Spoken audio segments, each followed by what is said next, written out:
Very good morning to one and all.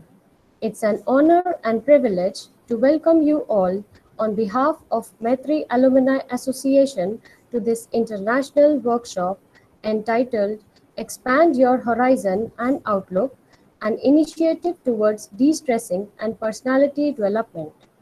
We are delighted to have our esteemed alumni who have excelled in various fields as resource persons, and they will be sharing their insights and experiences with us over the course of this week. We are also elated at the fact that alumni from all across the world have joined us for this workshop. This workshop is also being recorded. Before we start, there are some important announcements related to the workshop. The moderator for today's workshop is Ms. Priyanka Sahani and Ms. Richa Chilana. We request you all to keep your cameras off and microphone on mute to reduce the background noise. We also request you to keep your phones on silent mode. All the participants are requested to type their questions for the speaker in the chat box. Kindly write #question before you type your actual question. The speaker will take questions at the end of her respective session. To view the presentation of the speaker, click on the name of the speaker that appears in the list of participants. To ensure smooth conduct of the webinar, we request you all to start speaking only after the other person has finished speaking and muted the microphone.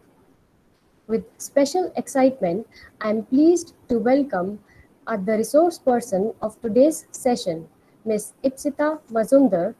We welcome you, ma'am. Ms. Ipsita Mazumdar is a counseling psychologist and yoga therapist.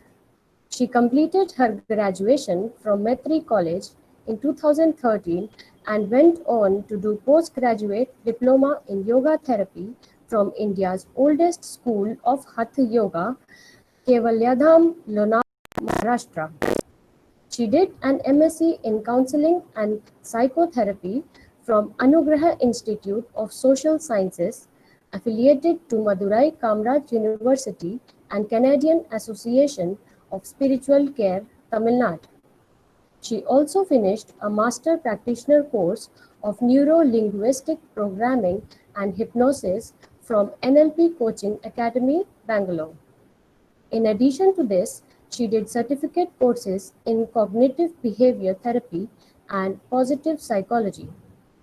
She was formerly a consultant psychologist and an educational counselor at BNCHY Wellness Center, Delhi, also a yoga therapist at Vivekananda Nature Cure Hospital, Delhi. She is currently self-employed and is working extensively in the following domains: addressing psychosocial basis of mental health concerns, child sexual abuse, post-traumatic rehabilitation, and psychosomatic manifestation, alternate states of consciousness under the influence of meditation and sound healing, self-efficacy coaching, and meditation and mindfulness. Being a student of classical bamboo flute from Mahar Gharana, she is integrating age-old wisdom of yogic philosophy and modern psychology along with sound healing. Before we actually begin our session, I would like to request the participants to post their questions for the speaker in the chat box while they are listening to the session. The speaker will take up the question at the end of her talk. I would now request Ms. Ipsita Mazumdar to begin her session. Over to you, ma'am. Hello, namaste to everyone. I'm very happy to be here among you. I have also been in the same college campus few years back, and it was a immensely cherishable experience for me being there. I'm sure you might be going through the same experience as I had. And before we begin our session, I would like to discuss a few things about why we are doing it, why the topic that I brought to you, why we are doing it, because it's always important to be motivated about something that we know why we are doing it. So my topic that I'm going to talk about, or maybe show you a few glimpses of the practice of this is hacks of meditation. Now, meditation we all have heard. It sounds quite fancy, it sounds beautiful, but at times when we start doing it, it may not be as pleasurable as usually it is promised to be. Peace, serenity, everything sounds very far-fetched when we actually sit for meditation. For many of us, including myself, when I actually I started it. Now, why should we learn meditation? That probably we all know. But the thing is that why should we do it in a way that it's actually mentioned there? There are actually many ways of doing meditation, or I would rather say attaining the state of meditation. So it may depend on different personalities based on your own attributes. So I'm going to talk about that.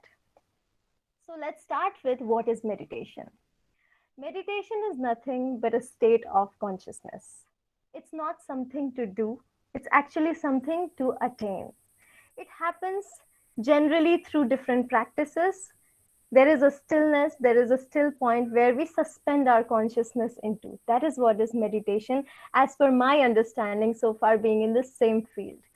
Actually, there are many authorities who have said many different things about it. Many different explanations have been given about meditation. As per my experience, I found integrating all those definitions, I find this particular explanation the most lucrative or most understandable and relatable for me. That it is a state of pure consciousness where our awareness suspends. So let's talk about meditation according to different personalities. Now, we all are not usually or not necessarily supposed to be the same. We are different. Some are extroverts, some are introverts, some are ambivert.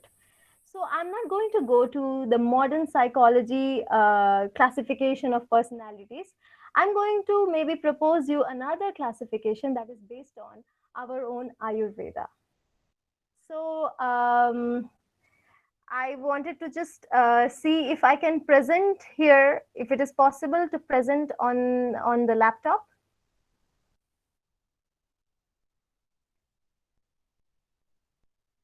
If it is possible, then I would like to present. Yes, Ipsita. Sure. So I would like to present. Can you all see my screen here?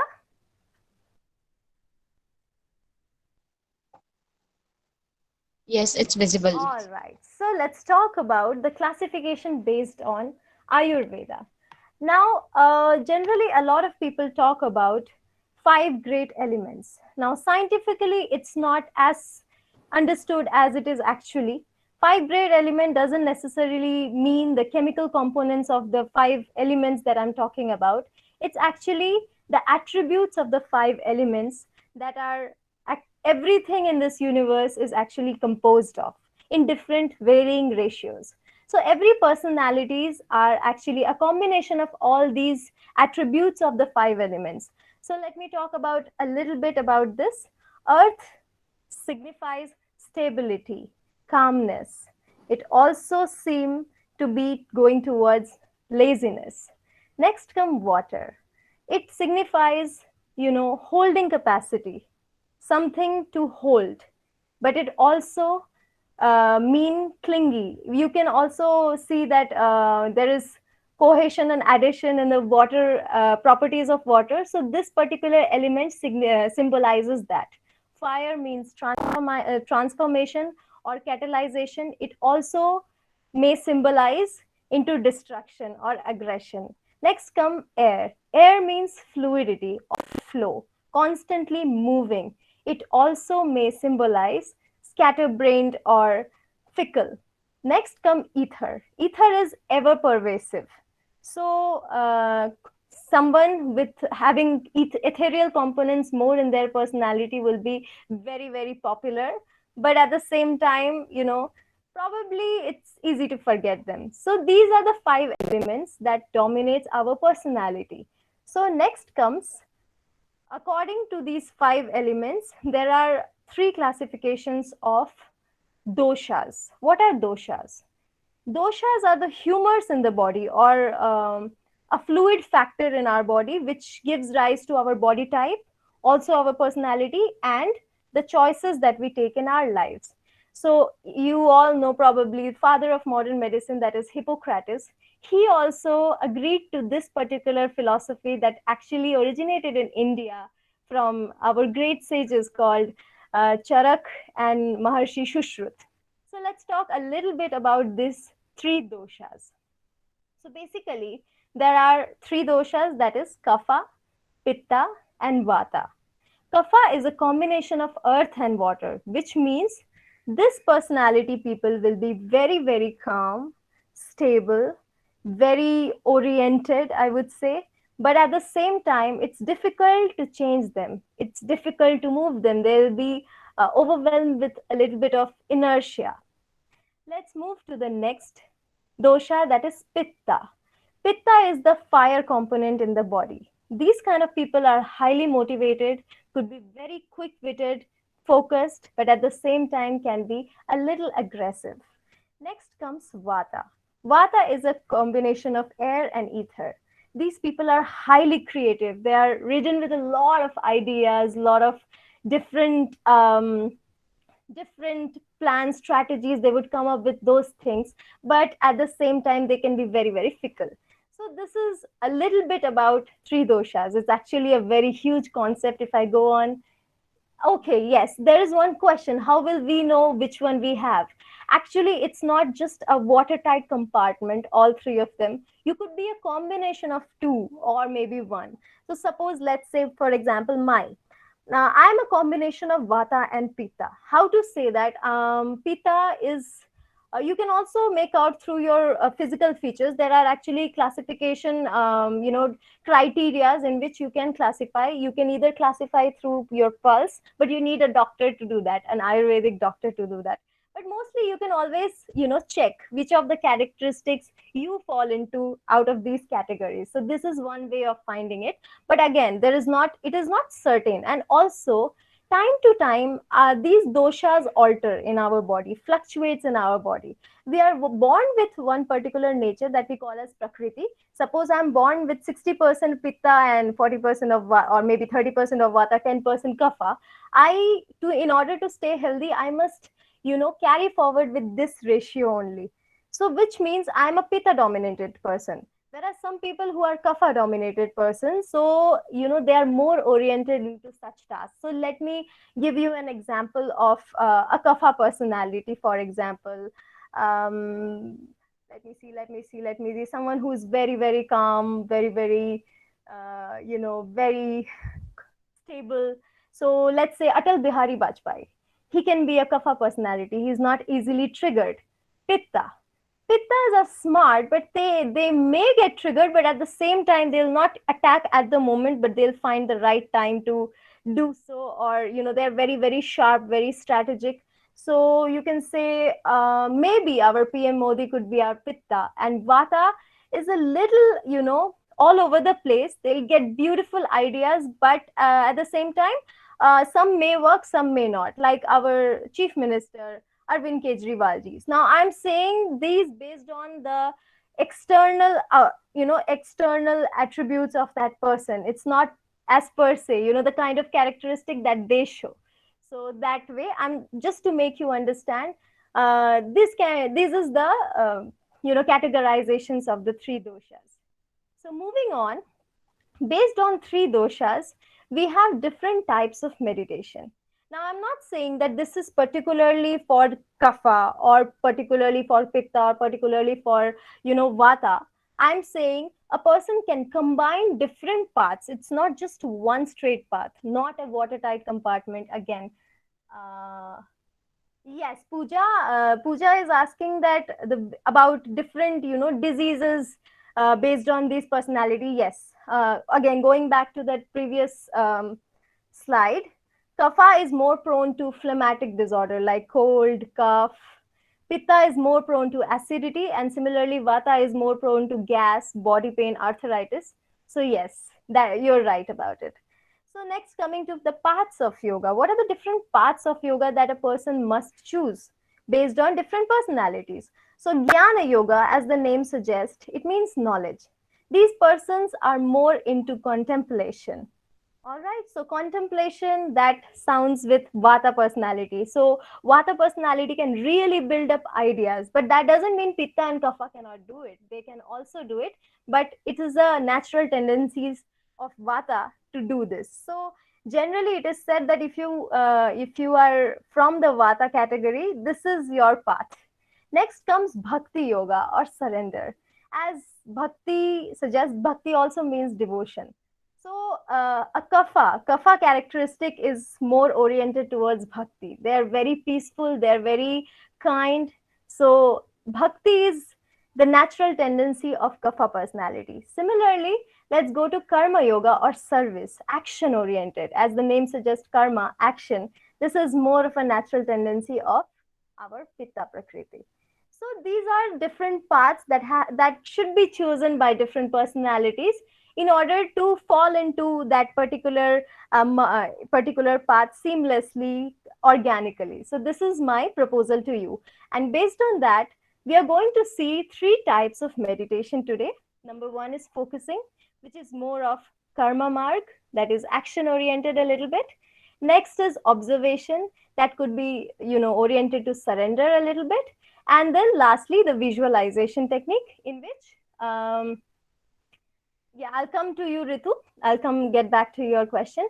Last is visualization, in which we are going to visualize. As they say, whenever a person visualizes something, it actually manifests.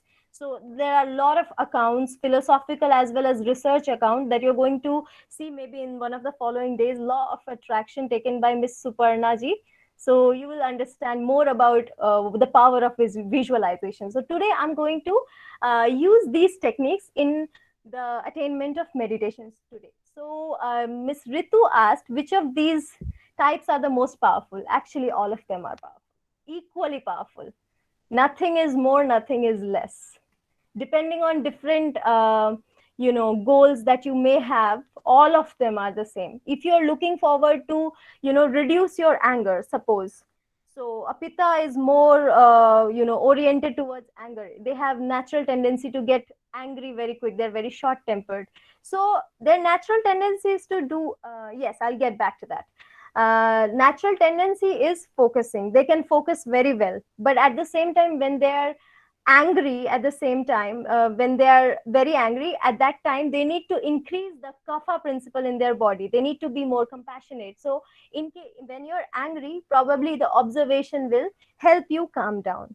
So suppose a natural tendency of pitta is focusing, they should continue doing focusing, but at the same time, suppose some other they need to balance themselves, they can always do visualization and observation. So it's not like this is just one particular path you must follow. You can combine them. So that is one thing. And there are questions from some people that I've gotten. I'll get back to them, and probably in the end of the session, because I'm getting a lot of interaction. That's really good. Yeah, so that is pretty much it. So I need to stop sharing and get back to my presentation. Right, I'm gonna need a feedback. So can you see me now? Yes, Ipsita, we can see you. All right. So let's see what are these. What are the three techniques? So I'm going to leave this chat for a while, or should I cater to the questions for now? Because I want you to be completely doubt-free. So let me look at the questions for now, for maybe around 15 more minutes. After that, we'll get back to the practice. So Ritu Yadav asks, depends on which situation. Depends on which situation we should be doing these three different types of practices.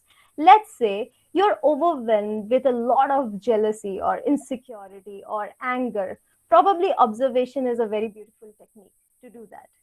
When you are demotivated, probably visualization is a beautiful technique to do that. If you're asking about what is the depending on which situation our dosha alters, it's a long, huge history. Probably, I think I'm going to provide you a link. I'm going to provide you certain links to probably go to. So I think you can read about it. And if time permits, I would, in the end of the session, I would go on in a little bit to explain these things. All right. So are there any more question? I think this is pretty much it. Thank you so much. So let's go towards, Sorry to interrupt, Ipsita. yes. At my side, your voice is breaking. Can I confirm it with the some other party? Pooja ma'am, Sure, sure, ma'am. There is Dipali, anybody disturbance. can also Yes, there is disturbance है disturbance. ना? Yeah. Yes, there is a Yes, disturbance. there is a disturbance. Okay, even I I'm think on So one laptop, mute your microphone and just on one laptop, keep it on. yeah, my microphone is already muted. So Okay. I think I'm going to close one of these. I'm going to end the session from my laptop. I think my laptop is No, mute. it's perfectly fine. It's perfectly fine now. It's okay now. Yeah. Yeah. yeah, Okay, now there is one more question that you I've can got. go ahead. Ma'am, I would request you guys also to probably turn off your microphones. Then it'll be better. Thank you. Yes. So there is one more question. Janvi Jarak. How can we identify our doshas on our own? It's a vast subject, my dear. It takes a long time to really confirm which particular category you're from. But my proposal, why did I brought this theory to you, is just to probably self, to in order to analyze yourself a little bit. So I gave you a few categories that this is this. Um, Okay, so these are the different categories of meditation that we may do. So, based on your own personality, suppose you may be knowing that what kind of personality you are. Are you the calm, quiet, stable one? Are you the very highly motivated but a little aggressive one? Or are you very creative but little confused person? So, yes. Another question, Priyanka Sahani ma'am, can we change our dosha? No. Your original dosha is the one that you're born with. But yes, you can bring the best out of it through meditation. All right. So let's get back to why should we meditate? Yes. Now, meditation, there are few things about these three types of meditation that I'm going to talk about. Number one is focusing. Nowadays, our attention is divided a lot in many things. Now, I'm not blaming any of you. It's the need of the hour that we need to keep ourselves updated in technologically as well, academically also, socially also. You need to grow multifaceted way. In olden times, it was not so. People used to probably focus on what they were doing, and there was not many content to probably upgrade ourselves with. But nowadays it's this cutthroat competition that people need to be knowing everything. Actually, our professors in my master's degree college, he used to say it's not physical obesity, we are having actually mental obesity.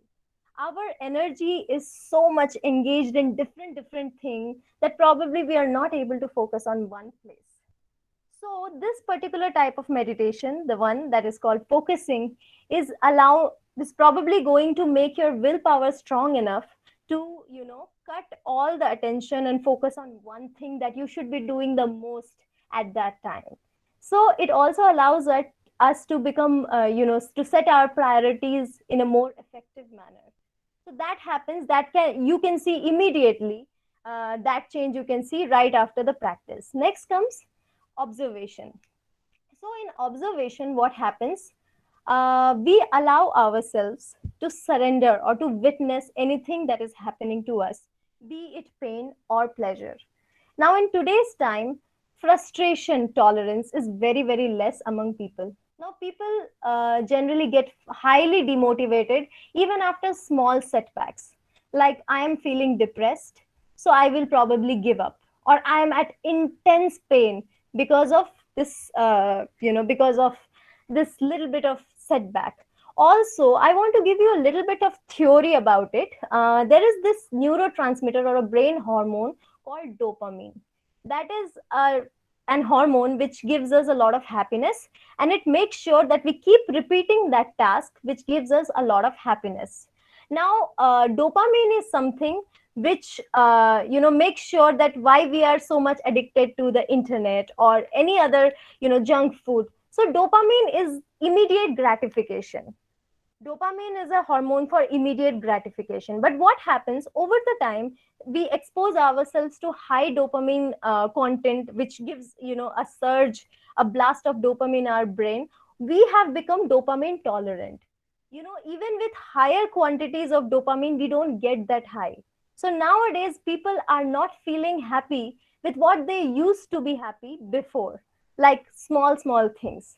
So, so I'll get back to the questions later now. Now I'm discussing about something else. I would really invite you if you could probably, take into consideration what I'm talking about right now. It will help you to probably concentrate more in the meditation. So that is one thing. So observation allows you to increase your frustration tolerance. It allows every one of us to, okay, one of your microphone is on. Could you please turn it off, Mitali Arora? Yes, thank you so much. So, frustration tolerance is actually frustration tolerance allows us to go through any amount of pain that we may need or not. So that is one of the practice. Observation technique is one of those practice that ensures that. Lastly comes visualization. Now, for visualization, I want to talk to you about a story. Okay, so there has been a research conducted by Cambridge University on the power of visualization or the power of attraction, subconscious attraction. Whatever you visualize, it is already written in many texts, spiritual texts, that it spiritual as well as psychological texts, that it manifests in reality. Now there were three experimental groups were taken. These three groups were of basketball players. So let's say these groups are called A, B, and C. So they took the group A of basketball players and they made them practice like anything for a particular competition. They did that practice. Now next they came to group B. Group B also, to group B, they forbid them to practice, but they made them to visualize the strategies of practice, that how are you going to do this in their own head in their meditation.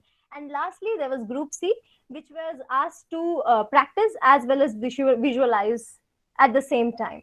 So when the results came, 80% positive results were there from the people who practiced. 70% came, surprisingly, for the people who only visualize. So it was like, it was not much of difference. Without practice, only through visualization, they got 70% result. And finally, when they actually looked at the C result, that was significantly very high. That was 97%. So along with visualization, when they did practice, it brought them very good results. So that is the philosophy behind visualization technique. So shall we get ready for our practices right now? Now, there are a few people left over here. I'm going to turn off or leave the call from my laptop now, and I'm going to just be here. So let's get into the practice. Allow yourselves to get into any comfortable position. And we'll see the first practice of focusing kind of meditation. Now I expect you all to slowly close your eyes and just be there. Stabilize your breath. Make your breath longer and deeper.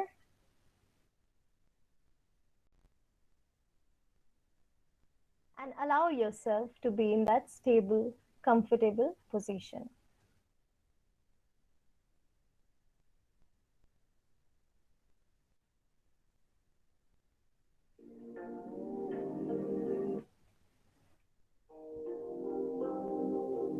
Now I invite you to focus on your breath. Our life force that is responsible for us to be alive.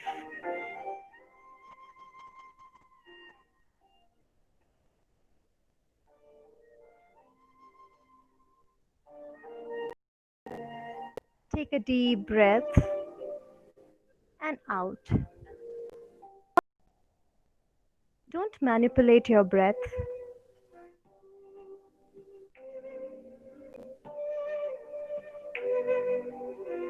Just observe its natural course.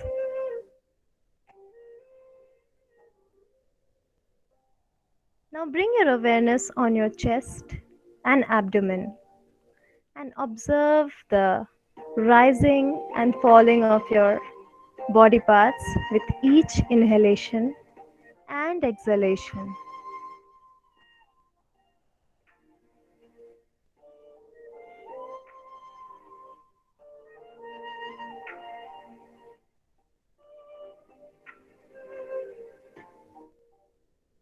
Just be there. Observe the body.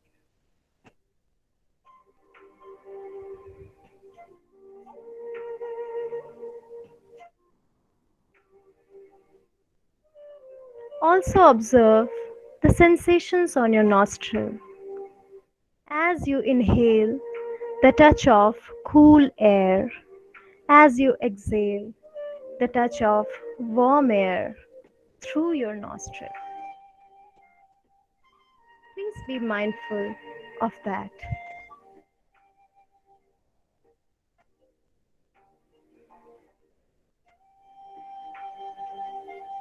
At all the times, try to keep your eyes closed and give yourself a chance to experience this whole technique. That's right.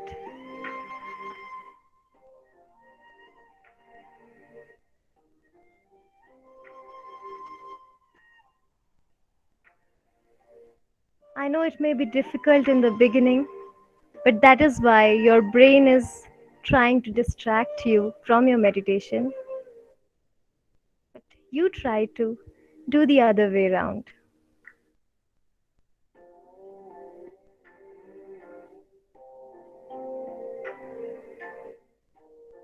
Now let's get back to our breathing cycle and let's note two instances of our breathing cycle. Number one, the moment you start inhaling, and number two, the moment you start exhaling. At each of your breathing cycle, just observe these two moments.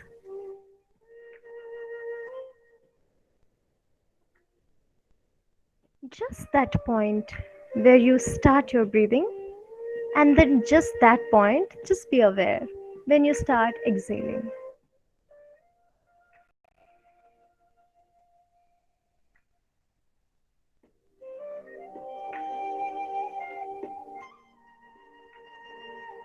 Now we are going to add two more instances to our attention. Number one, the moment we start inhaling. Number two, the moment we stop inhaling. Then number three, the moment we start exhaling. And number four, the moment we stop exhaling. Just make note of these four moments.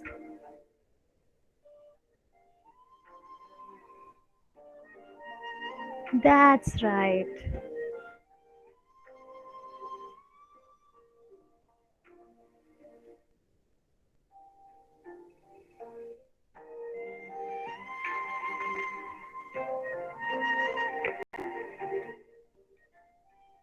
Be aware of the moment you start inhaling.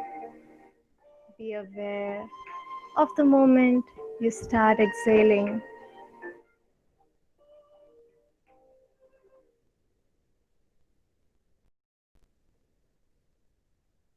That's right.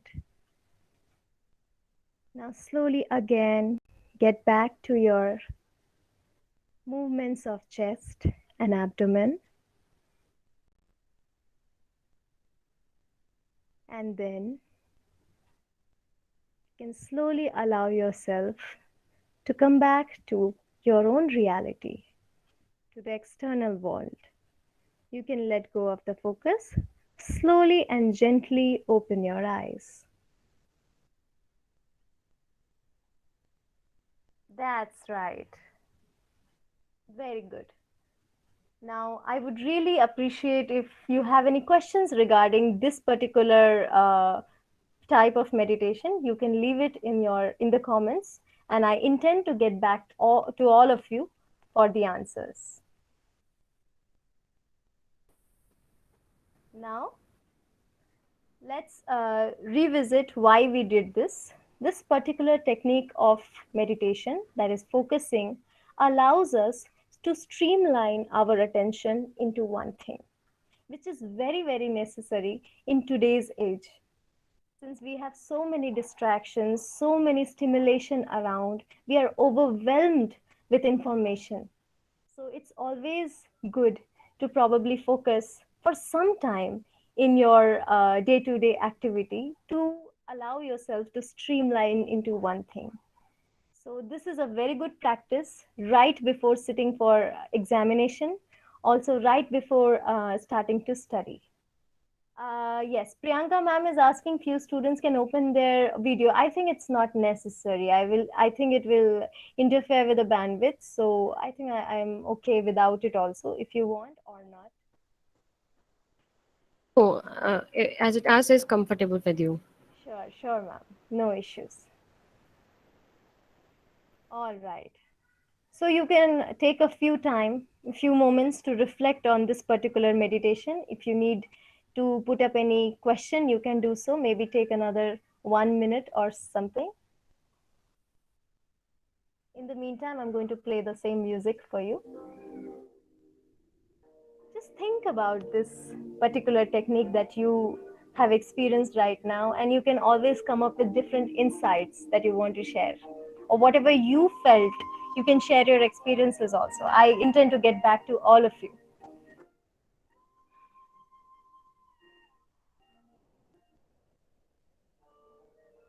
That's right.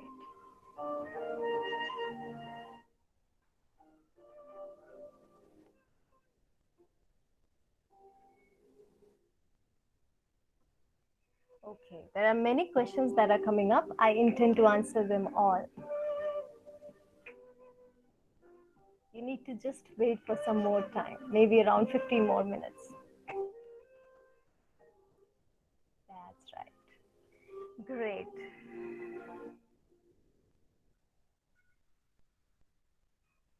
Yes, the last question was about combination. I'll get back to you. Actually, that is what I'm actually proposing. The question being asked is, can we combine it with visualization?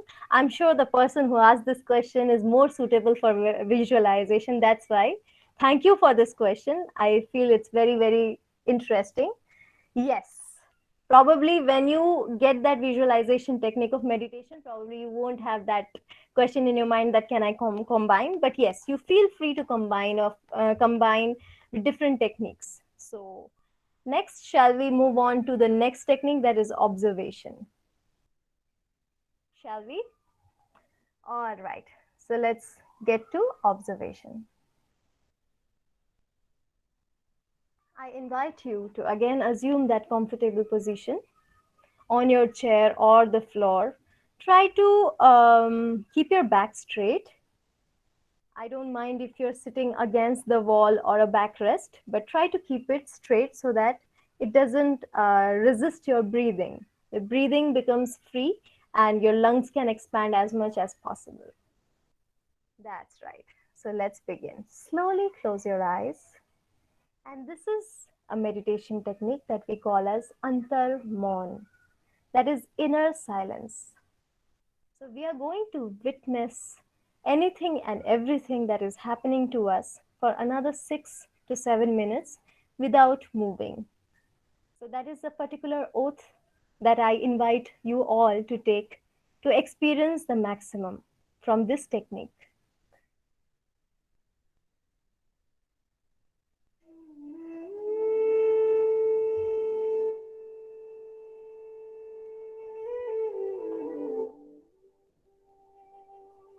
Just be there and relax.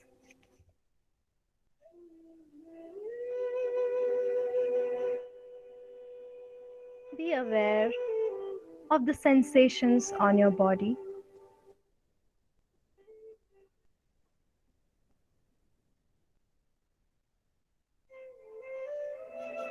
the sensations on your muscular level as well as skin.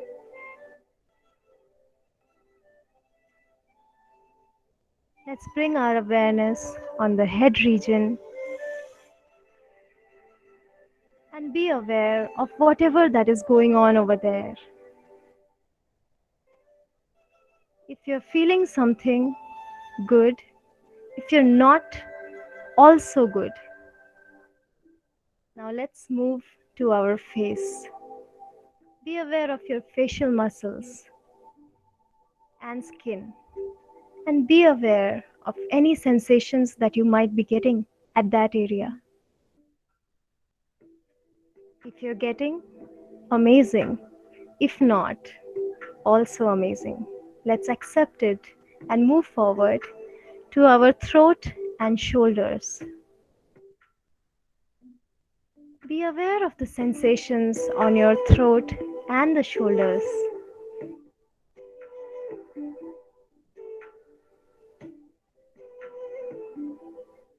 Next, moving on to our right arm. Be aware of the sensations along the length of your right arm till your right hand and fingertips. That's right. If you feel something, great. If not, no problem. Let's move to our left hand, left arm till the fingertips. Allow yourselves to look for some sensations there. Be receptive. Don't be ambitious. If you get some, very nice. If not, let's move on to our chest and abdomen. Look for any sensations that you might be feeling on your chest and abdomen. That's right. Now slowly let's move on to our back. Entire back from top to bottom. Allow yourselves to look for any sensations. That's right. Observe this and let's move forward to our legs and the genitals. So let's focus or let's observe the genitals for a few seconds and look for sensations, any kind of sensations. Accept it and move forward to the legs, starting from the right leg. Be aware of the right leg from top to the toes.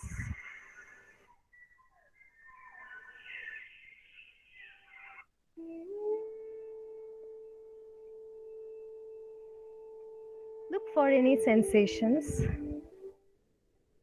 If yes, great. Not, then left leg. Allow yourself to see sensations on your left leg.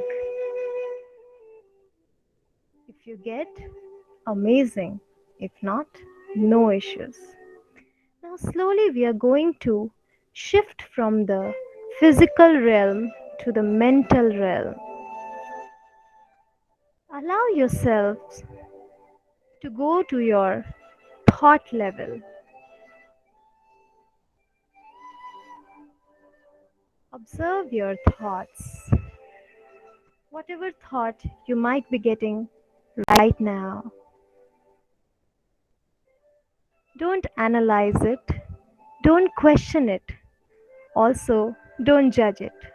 Whatever thought that you might be getting, just accept it. If it is a pleasurable thought, don't hold on to it. If it is a painful one, don't try to stop it or suppress it. Just watch it like a PowerPoint presentation. Let it come, let it go, and be like a witness, accepting anything and everything that you might be seeing on your thought, on the canvas of your thoughts or mind. Just observe the content that you're getting. That's right. Now, every thought has an association of emotion. So be aware of the associated emotion with the thought. Be aware of your emotion right now. Whatever you might be feeling, good or bad, just accept it. Accept it like your own and understand it. Why is it there?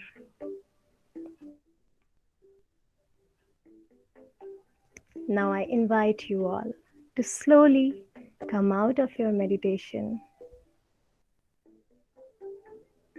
Take a deep breath and slowly, steadily open your eyes. That's right.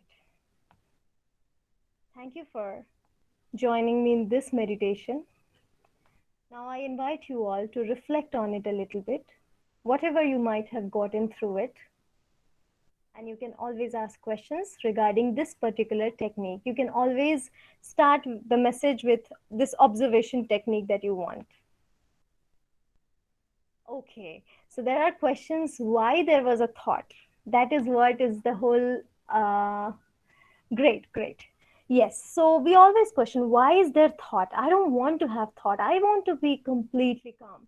Well, that is the whole idea. That's not probably possible at this level. So that is why these are the techniques to slowly lead you into that state that we call as the state of thoughtlessness. But whenever we accept the thought that is already there, that probably doesn't bother us at all. Like, when a thought is coming, when we try to suppress it, it's like a spring like action. You push the spring and it, bounces back with more intensity. So we are not supposed to stop any thought or suppress anything. So in this technique, we are going to just watch whatever is happening as if it's not your own. It's like you're a third person and you're watching a movie like a witness.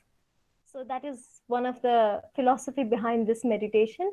And why this is used, you can probably, use this technique for in the occasion of hyper emotions. Like one of the students of our college, Maitri, is asking that, can we use these meditation for anxiety? Yes, this particular meditation is very good for anxiety. You can watch the entire phenomena of anxiety and try to make yourself accept it. Probably try to make yourself get used to it, I would say. Right? So this is probably that kind of training of mind which allows us to accept, increase our frustration tolerance. It can be used in the time of an anger. It can be used in the time of sorrow, where you feel alone, lonely. You cannot share your sorrow to someone else. You feel that you're not understood enough. It's always good to watch it, to witness the whole process and be alongside your own self throughout the process while you grieve. So this particular meditation is also used for fear. If you feel extremely, it's extremely angry or afraid or sad, or I would say anxious, worried, you can use this particular technique. So this is a way to surrender to the plan of the master plan of the universe or to our destiny. So, in the upcoming sessions, you're probably going to have talks based on goal setting and harnessing positivity. This particular type of meditation allows you to let go and, be with the universal plan that is for you. So we can always change what we can change. I invite you to go and work for change where you can make any change, but something that you cannot change, we must train ourselves to accept that gracefully. Otherwise, it's just mishmash, a lot of conflict within yourself. It's like pressure cooker, and nobody seemingly wants that. So with that, I want you to little bit, maybe around 2 minutes, reflect on this particular technique before we move forward to the next technique. You can always post your questions here, which I intend to answer in the end because I don't want to disturb someone else who is in the reflection process. And also, you feel free to write your experiences. Many of you have been writing your experiences. I thank you all.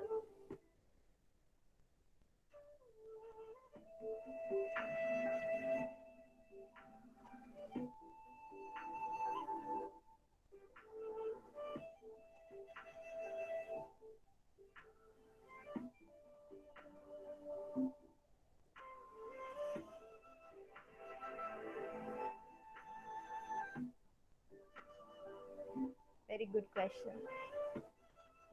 Very good, Mitali, Arora. Good question. I'll get back to you.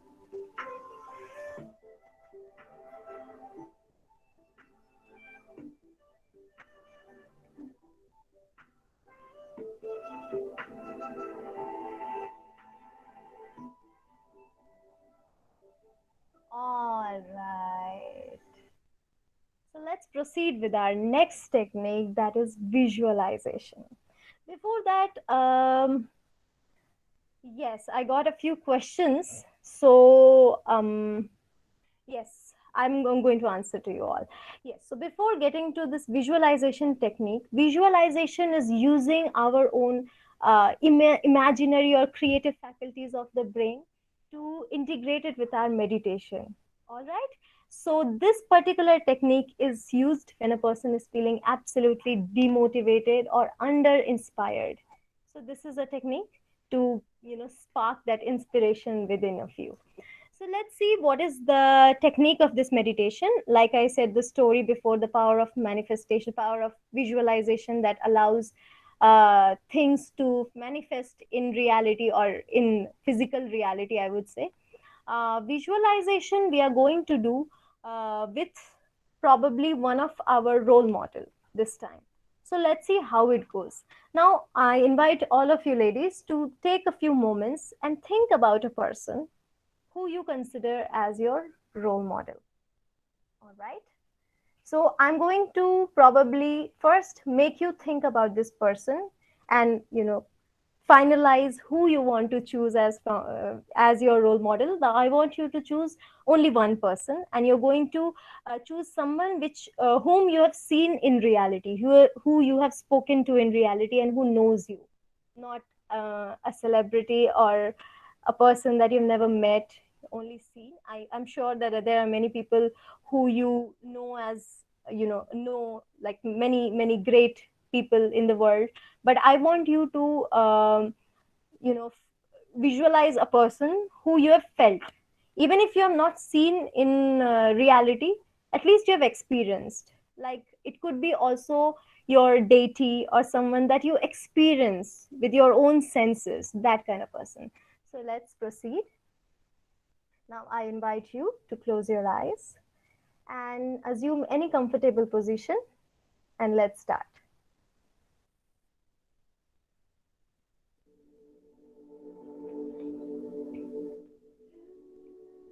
Slowly allow yourself to think about a person that you love, that you feel inspired from. It could be your parents, your guardian, your teacher, your friend, a lover, or any of your spiritual deities who you have felt very closely with your heart.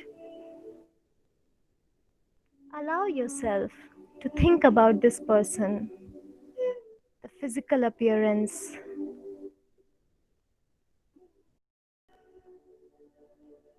the values, the teachings, the ideas of this particular person, the beautiful moments that you may have shared with this particular person. Just allow yourselves to get into the memories of this person.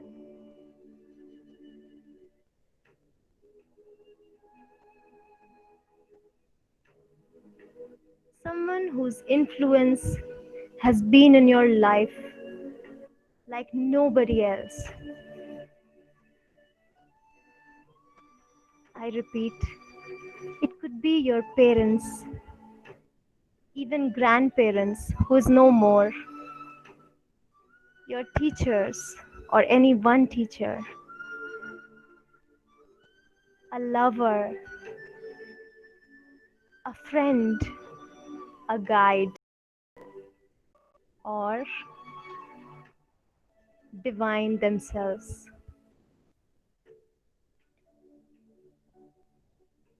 Allow yourself to be absolutely submerged in the memory of this entity, this person.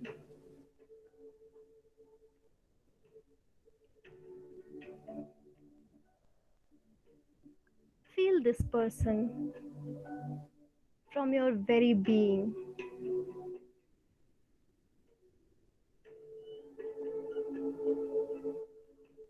Try to listen to their voices in your ears.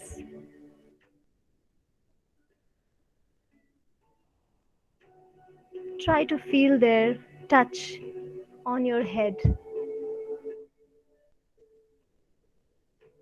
Try to experience grace.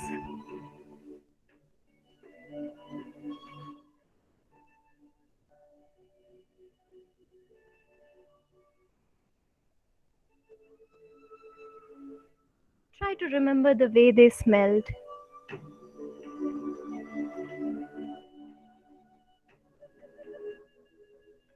Try to remember the lessons they have taught you.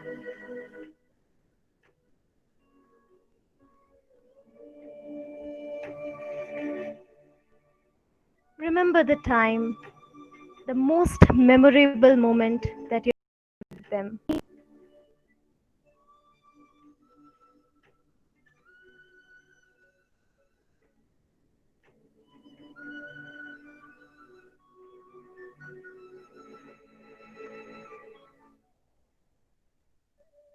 That's right.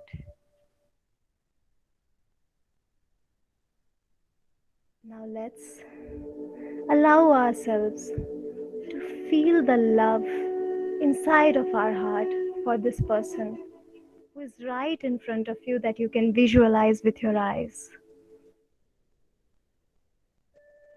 Experience the love growing in your heart for this person.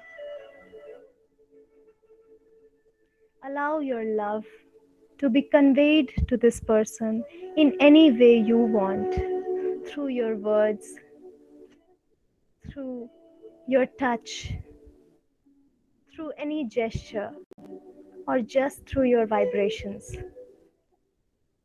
Allow your love to be conveyed.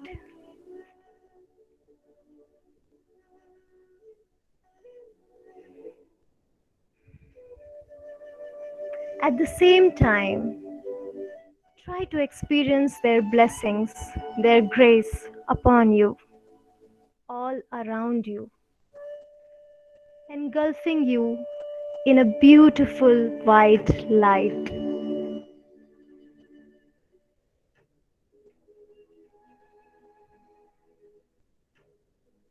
At the same time, experience the love that is growing within of you and being conveyed to your loved person that is right in front of you.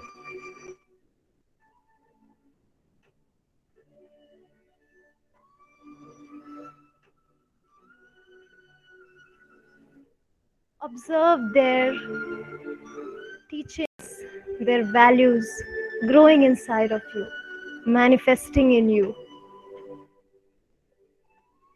If you need to ask them for any advice, any guidance, you can do so in your own mind. And try to receive an answer from them.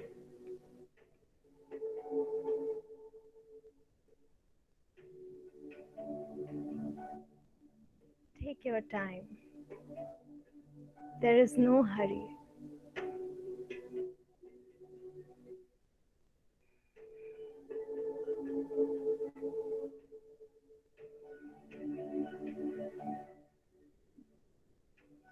allow yourself to receive as much grace, as much inspiration, and the solutions to your problem from this role model of yours.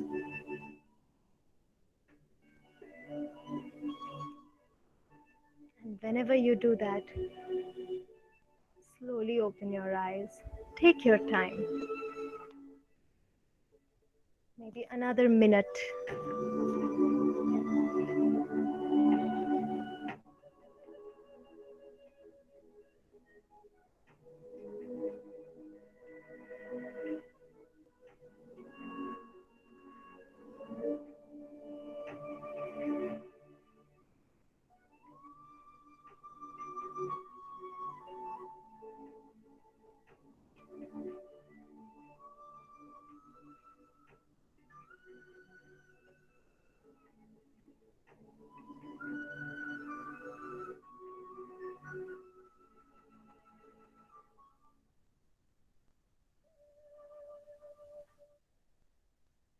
That's right. Now that was all about this meditation. Take a deep breath and slowly open your eyes. Now it is question time.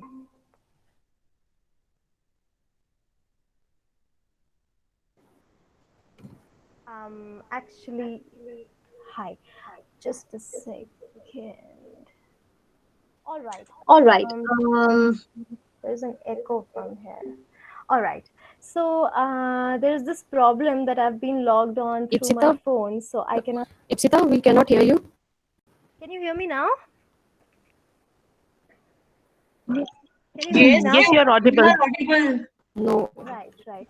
Ma'am, Priyanka ma'am, I think I'm gonna need your help to read out the questions.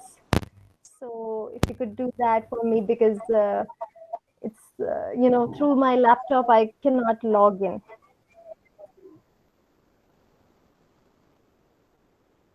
Hello. I think there is some technical issue with Priyanka. Okay. Just a second, No Ipsita. worries. Yeah, just a Or minute. any one of you can read me those questions because I lost those questions. Priyanka, are you there?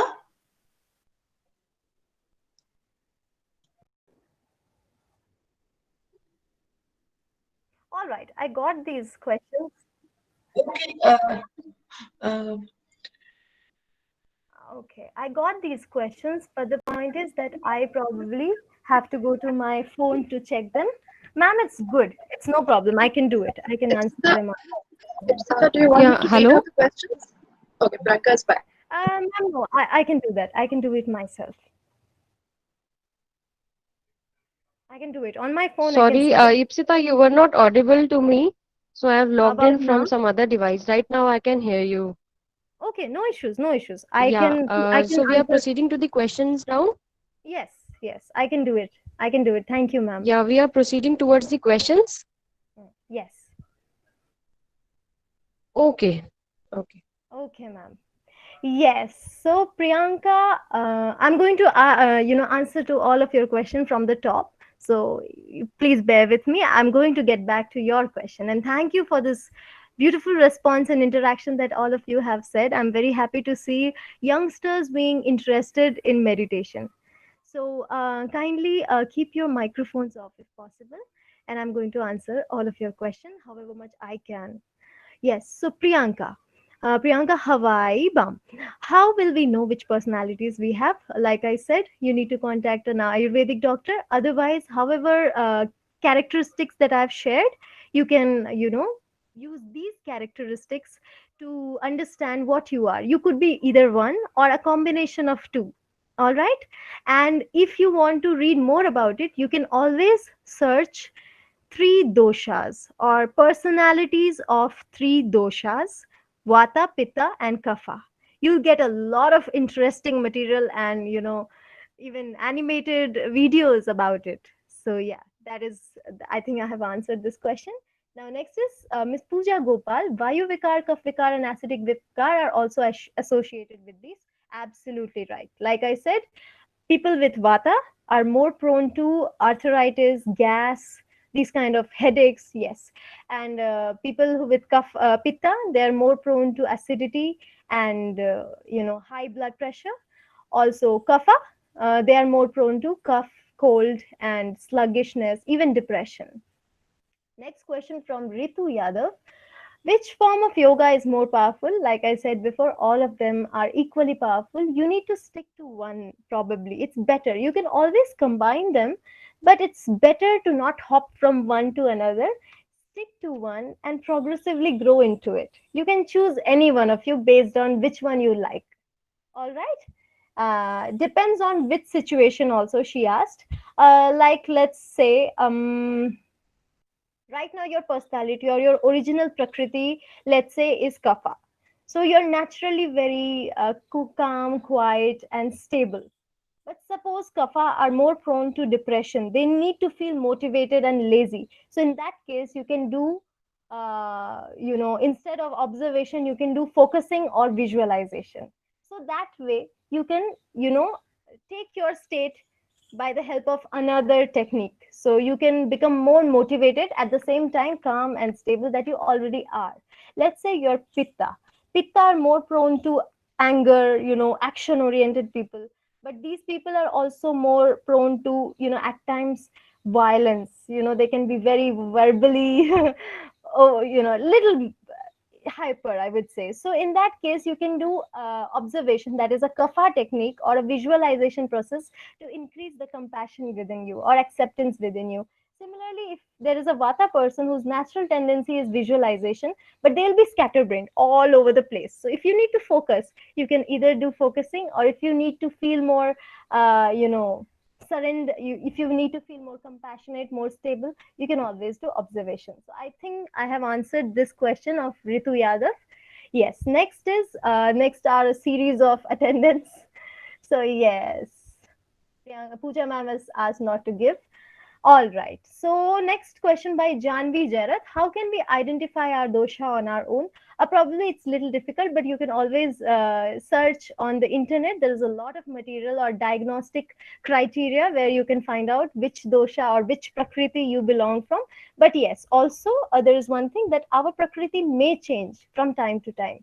Like suppose right now I have pitta more activated, but at the beginning of the session I had more vata because I was quite nervous to be able to present my seminar in front of my own teachers, especially Pooja ma'am. I mean, I can't believe I'm having a seminar in front of you. So that is one live example for you.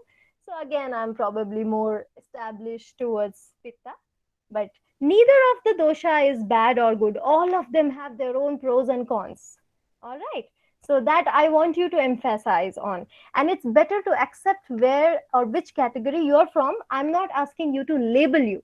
I am saying that you have a tendency right now, but you can be the best anyhow in the future if you learn how to manage yourself. That is the whole idea. Next is Lipika Kalra. Should we start with transcendental meditation?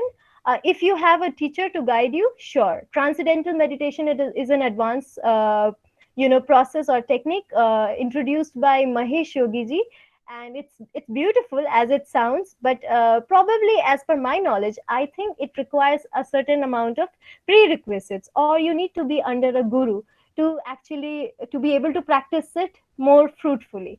So that is my suggestion to you. Otherwise, you can always, if you're already initiated into that kind of meditation, I'm sure you can do it. It's one of the most powerful techniques.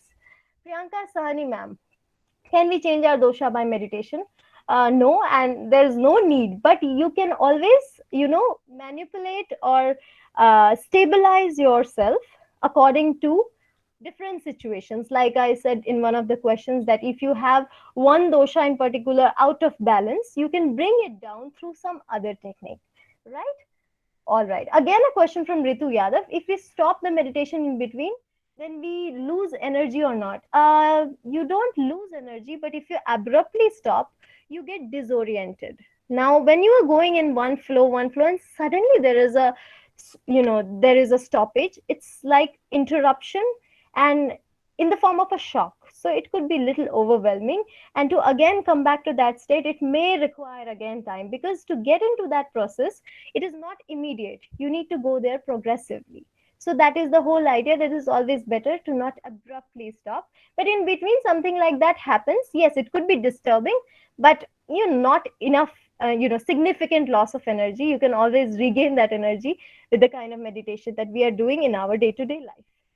Pooja ma'am is asking, few students can open their videos. Okay, that's done. Savika Kanpalji, by doing meditation like this, can we cure the anxiety disorder? Most certainly, yes. But sometimes for an anxious person, it's difficult to do this meditation. So my suggestion to you is to combine this meditation with breathing techniques. So, there is a direct connection with our breathing and our mind process. So when you're very worried or very tensed, your breathing gets fast. When you're comparatively calm and stable, the breathing gets slow.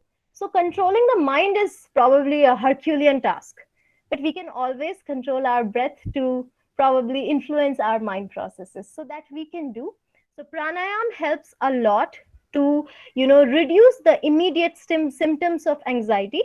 And also through different types of meditation, like observation in particular, it relieves anxiety very quickly. But since it is anxiety disorder, over the time of practice of meditation, if you inculcate meditation practice in your daily life, probably this condition can be managed. All right. So yes, and also anxiety disorder is one of those disorders which is not ever life pervasive, unlike mood disorder or schizophrenia. So yes, you can probably cure it also. But I'm not going to make tall claims here, because you really need to do it in the best way possible. So that is also the case. Next is Monalin Panda. Ma'am, is it better to go outside like parks and gardens early morning, or we can do it at home only? Depends, absolutely. Wherever you feel more comfortable, you can go there. Outside there will be more distractions or disturbance. There could be. I feel so, but if you feel comfortable, you most surely can do. And there is one more thing. If you want to regularize in your meditation practice, I invite you to choose one spot. Why? So our brain makes association. So if you do meditation at the corner of your room at one spot every day, through the practice, whenever you sit there, automatically your mind will go into that mode. So try to do that. Probably in first 20 to 21 days, you may struggle, but after that, the whole process will become automatic.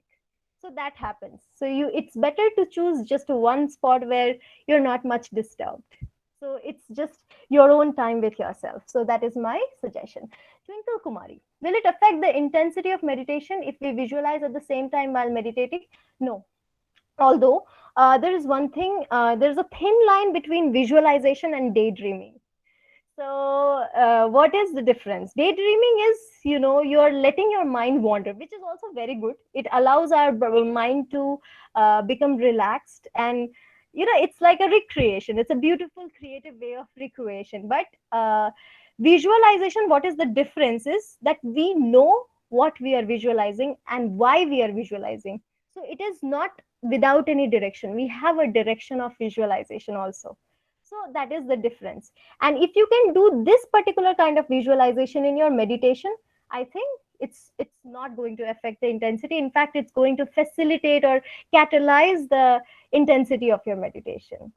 All right, next is Rupika Gaba. Ma'am, I always do wonder how meditation can be so relaxing. It always shows me that there is no such flaws which we are worried about. Sorry, I didn't get the question so well. If you're still there, you can again ask, could you please rephrase, because I think it's my difficulty that I couldn't understand this particular question. So yes, let me try again with this. Ma'am, I always do wonder how meditation can be so relaxing. It always shows me that there is no such flaws which we do have to worry about. So if I understood this question properly, let me try to answer that. I really understood that how you wonder meditation is so relaxing and there is nothing to worry about. That's what I understood from this question. Yes, it can happen for some people. Whereas some beginners, they may feel otherwise. Meditation could be very painful because our natural tendency is to hover around, move around. But we are trying to contain ourselves in this meditation could be painful. But over the time of practice, like Rupika Gaba has said here, it this state could be achieved, that you don't have much to worry about. So that is one. And next is a question from Mitali Arora. How can we understand that why that thought was there? Actually, we shouldn't question it as much. We are not supposed to question the thoughts. Why is it there? Because thoughts are the result of your memories or your experiences. So whatever experience or whatever information you may have gotten through your sensory organs, that is why the thought was there. But our purpose is not to question why are you there. Our purpose is to just allow it to process, be it good or bad. So that is probably I have answered your question. If you need any more clarification, you can always get back. Anushka, after 1 to 2 minutes, I get distracted due to brainstorming. How can I reduce this? Yes, like I said, through practice, this will get better. I'm sure it will get better. And again, like one of the questions where I addressed to anxiety, breathing or pranayam techniques helps a lot. So you can do a few deep breaths. It can help, immediately. At least 10 to 15 deep breaths, conscious breathing, or maybe trying to make your breath more slower and deeper. That can help immediately. Janvi Jarath again. Is it better to try to do meditation on our own or try guided meditation? It's better to go with guided in the beginning so that you have someone to look over your head. Even if you do something, if you get demotivated or if you're doing a probably not so effective technique, so it's better to go with guided in the beginning. Like small babies, they start walking with a walker and later on they walk on their own. Similar. But if you think you can do it on your own, please go ahead and try it. Mitali Arora. But ma'am, you said visualization play a good role, but if you're expecting a experiencing a bad thought, then very good question. Like I said before, even if you experience a bad thought, I invite you to observe it. Make yourselves comfortable with it, because I believe there is nothing good or bad in this whole world. It's our own relative perspectives that assigns one thing as good, one thing as bad. But probably the same thing could be good for someone else, which is bad for me. So probably for us, if we try to allow us to be, how to say, used to or be comfortable or accept that particular thought, that thought wouldn't be as disturbing as it seems, right? So next question, Nishtha Kathuria, can we feel sleepy during meditation? Absolutely, yes, you do. So it's always good to practice meditation when you are very fresh, when you wake up fresh. So that will, in the beginning, no, when you're a beginner in meditation, that happens generally. And it doesn't happen because of meditation, it happens because of your lack of sleep from the last night. If you didn't get a good sleep, you may feel sleepy doing anything. Next is Twinkle Kumari. Just give me 1 second, everyone. Yeah. Question. It is always said that do your meditation mostly in the morning, but it will be but will it be useful if we do it in the afternoon or the evening? I mean, after spending our day, after dealing with our problem and all that. Yes, it's always good to do it in the morning, because if you do it in the morning, you'll be fresh and the meditation experience generally is blissful. But at the end of the day, what happens, since we do a lot of other works, our willpower gets exhausted to sit through the meditation. So probably when you sit at the end of the day, probably you won't feel like doing it as you do it in the morning. So that is why it is always suggested to do it in the morning. Specifically, if you ask the time of, right after the sunrise or right at the sunrise or at the sunset, these two times are the best for meditation. Not in the afternoon, because generally there is this afternoon time. It is, people generally feel lethargic. So if you try in the afternoon, you may feel distracted or, sleepy. So that may happen. It's always good to practice in the, dawn or dusk. Mitali ji, can we contact you personally? Sure, I'm going to give you my contact details. Pooja ma'am, it's always a proud moment for a teacher when your student, oh my God, student does so well in life. Very nice session, Ipshita. Really enjoyed doing meditation with you. Thanks for accepting our request. Thank you so much. And Pooja ma'am has mentioned my email ID. Yes, you can always contact me there. I'm also a counselor. And if you have any other concerns related to your emotions and other concerns related to your motivation or goal setting, you can always contact me. Especially, I'm like Priyanka ma'am has already mentioned, I generally work with trauma and sexual abuse cases or concerns like that, even heartbreaks and childhood traumas, like childhood, everyone has probably childhood trauma, so those are my specialty. You can always contact me regarding that. And Janvi, Jerath, can we use online pre-recorded guided meditation videos? Yes, absolutely, go ahead. So I think I've answered all your questions, and feel free for your feedbacks or any other things if you want. So over to you, ma'am. I think I'm done here. Yeah, thank you so much, Ipsita, for delivering such a relaxing session for us, and moreover, creating such a positive environment inside us as well around us. So, I hope the audience have also enjoyed it, and they have been practicing the meditation techniques during the session. Now, I request Ms. Richa Chilana to deliver a vote of thanks. Over to you, Richa. Thanks, Priyanka. I'm sure we all have learned some meditative techniques and tips shared by Ipsita today. And I hope you all have been practicing them during the session and will continue to do so in future to beat stress and anxiety and overall to calm yourselves. We're extremely grateful to our resource person for today, Ms. Ipsita Majumdar, for being so gracious in her acceptance of our invitation. We would not have been able to organize events like these without the support and able guidance of our principal, Dr. Haritama Chopra. We would like to thank our students who made this session successful through their participation in these meditative techniques. We'll have more such sessions during this week, which will be of immense help to you to de-stress and stay motivated in these uncertain times. The sessions on personality development will also be helpful in the long run for achieving career goals. Please let us know your thoughts about the webinar through a feedback form, whose link has been sent to you over mail and is also available on the college website. We have and we'll always wish the best for you. With this, we come to the end of today's session. The session tomorrow by Sister Urmil, which will begin at 11:30 a.m., will focus on stress-free living and personality development. Thank you again for joining us today. Thank you, Ipsita. And we look forward to the participation of our students in the subsequent sessions as well. Thank you. Ma'am, I would like to add, I have some people were asking for my number. I have already put it there. Please kindly text me before, because I may be in some already, appointment in few appointments. So you always take some time to speak to me before, and you can always contact me through WhatsApp. So that would be all for now. My love and my regards to the teachers, the organizers, and my precious Mathriites. I hope you all have a bright, bright future and attain all the things that you've always endeavored for. And who, I never know, I may be talking to some of the future leaders or all of the future leaders today. So it's my immense pleasure to be here among you. And I hope this session may come to a little use for you. So that would be all. And with that, I would like to end. Thank you so much. And thank you for your encouragement also.